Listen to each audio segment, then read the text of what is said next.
Hey, sports card fans, it's John, Wade Boggs fan, back with another video. Hope you're all doing well. Okay, finally, I get another opportunity to do a progress video on my 100 cards for $100,000 project. Up to this point, I've picked up 10 cards off that list. And man, there were times here where I wasn't sure when or if I'd get to number 11. Wasn't necessarily due to lack of funds, just a bunch of cards I was trying to go after. They were all auctions, and either I just got outbid or the bids went way above what I was looking to spend. And some of the cards I was trying to go after, let's see, a 53 Bowman Warren Spahn, lost out. 1963 Kari Yastrzemski, lost out. The 65 Joe Morgan rookie card, missed out. 1966 Jim Palmer rookie, missed out. 1970 Thurman Munson rookie, missed out. And a 74 and 75 Hank Aaron. So again, I was figuring out, okay, what card am I going to be able to find here to get to number 11? Well, not only did I get number 11, but the seller had a whole bunch of cards going up for auction at the same time. And not only did I pick up card number 11, but a couple days later, I picked up number 12. Both of these cards are perfect examples of buy the card, not the grade. Now, I think for both cards, technically, I think they're graded properly.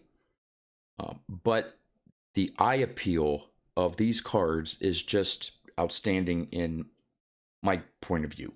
So I knew I had to pay above comps to get both of these cards. One of them I had to be a little aggressive. The other one I had to be really aggressive on. But I think, at least in my opinion, they're well worth what I spent. So to give you a summary here, for these 12 cards, my original budget when I put this whole thing together, those 12 cards, I had estimated a budget of $1,450. Now, when I had reached card number 10, I was doing really good. I was $150 under budget for those 10 cards. Now, with what I had to pay extra for these two, total spent now is $1,365. So I'm still $85 under budget. So I think that's still great to be 12 cards in, and with today's prices for vintage. Now again, on a couple cards, I had to drop down a grade from what I was originally looking for. But hey, I'm fine with that, and I knew certain cards gave me that flexibility that I didn't necessarily need a 6 in a particular card. That I'd be very happy with a 5. Case in point, the 71 Topps Thurman Munson. I didn't need to spend the money for a 6. I found a very nice 5, and right there saved, I think, $100. Yeah, let's see that summary there. So I think that is all sort of the pre-game lead up to these two cards. So I'm sure you're very interested to find out which two cards I have added to my list. So I'm going to turn the camera around and show them to you. All right, the first card I have to show off is a Kari Yastrzemski card. And there was 1 year I was missing to complete all his cards from the 1970s, and finally found one. It's his 1973 Topps in a PSA 7. Check out the centering on that. It is almost dead on. Clean, crisp photo of him. I mean, it is a gorgeous looking card. And check out, I don't know if you get a little zoom in here. Check out those corners. I mean, that one right there is razor sharp. That one there, maybe just a little bit. And this one there. But of course, if you notice, there's that little stain, just like a little mark on the card. Little chipping maybe on the left there, but overall, when you look at this, I could definitely see, and check out the back. I mean, the back is, again, maybe not perfect, but so well centered, crisp back. I mean, I don't see any print marks, anything. It is a solid back. I could definitely see this if there was a qualifier added, probably PSA 8 with a stain qualifier, which brought it down, non-qualifier down to a 7. But to me, when there's an imperfection in a card, and let's say this stain here, to me, what's important is when I first look at a card, what's the first thing that catches my eye? So when I look at this card, the first thing I look at is his face, and then down to his uniform, and then if anything, his name. So it's not until I get all the way down here and over down to the end of his name do I even notice that there's a stain there. So I knew there was a stain based on the listing. There was a good photograph, and I don't know if that was one of the reasons why some people were put off from bidding on the card, but it was right down my alley. I've been looking for a well-centered 73 since I started this whole project. I had originally budgeted $50 for a 7. That was the going, comps, and paid $65 for it. So, and that include shipping and stuff like that. So I was very, very, very pleased with this Kari Yastrzemski pickup. Again, I have another card in my collection, a 64 Pete Rose, that has a similar, it's on this bottom right border, a little bit of discoloring or staining on the border.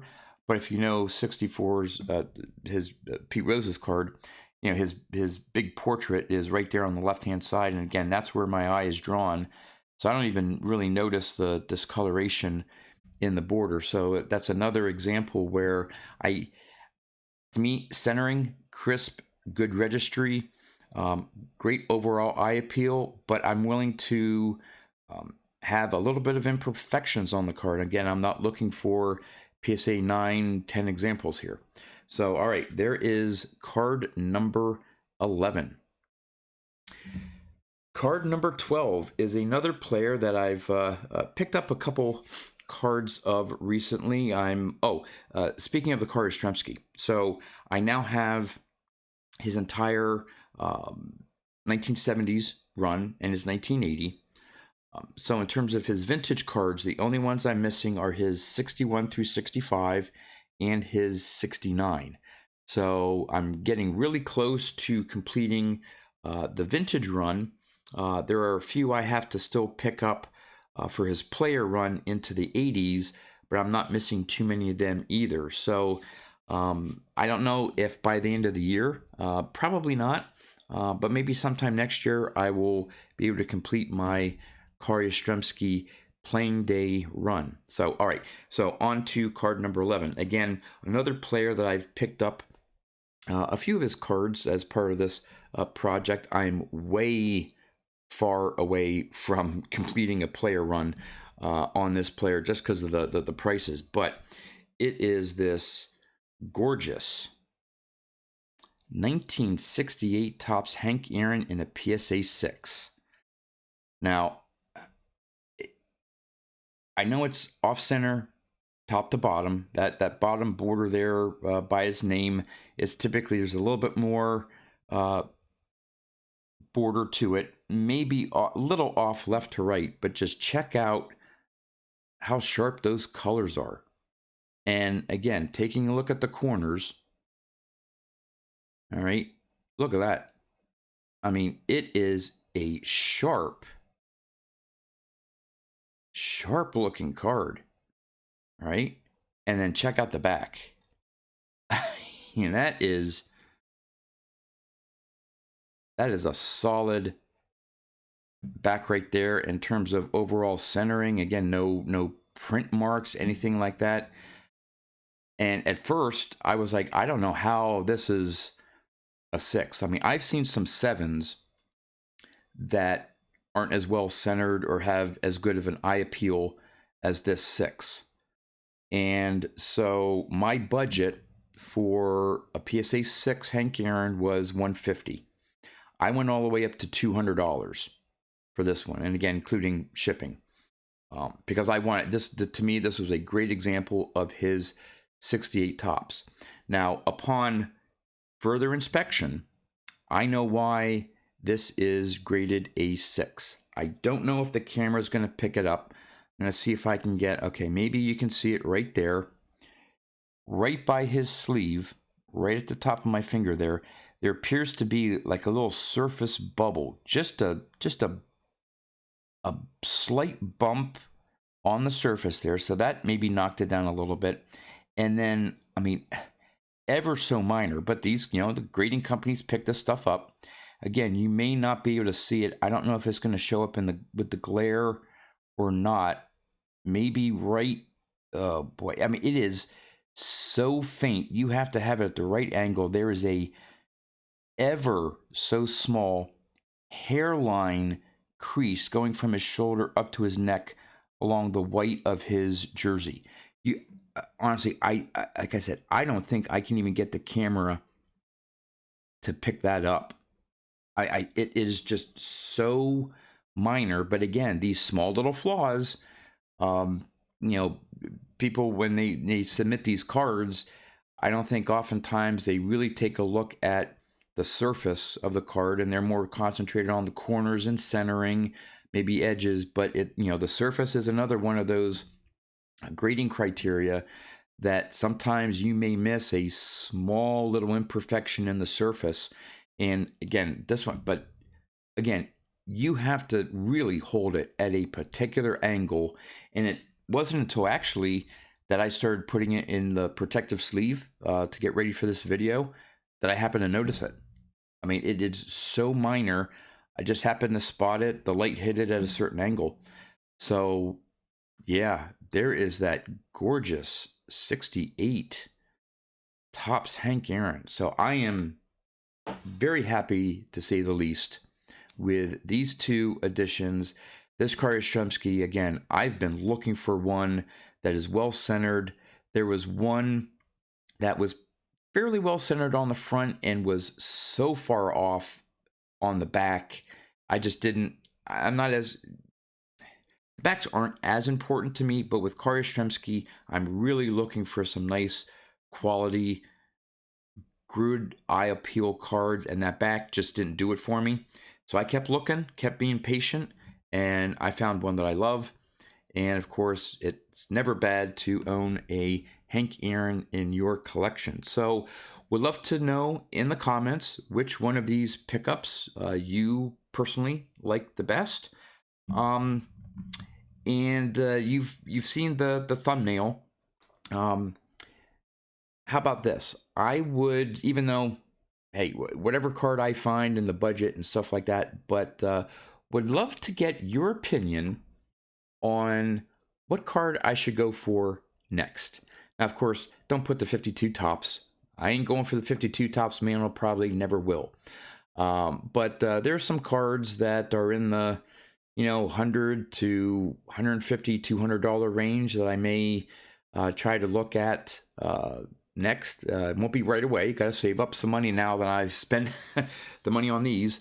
But yeah, would be interesting to know from you what card you would like to see next for me to add to my collection.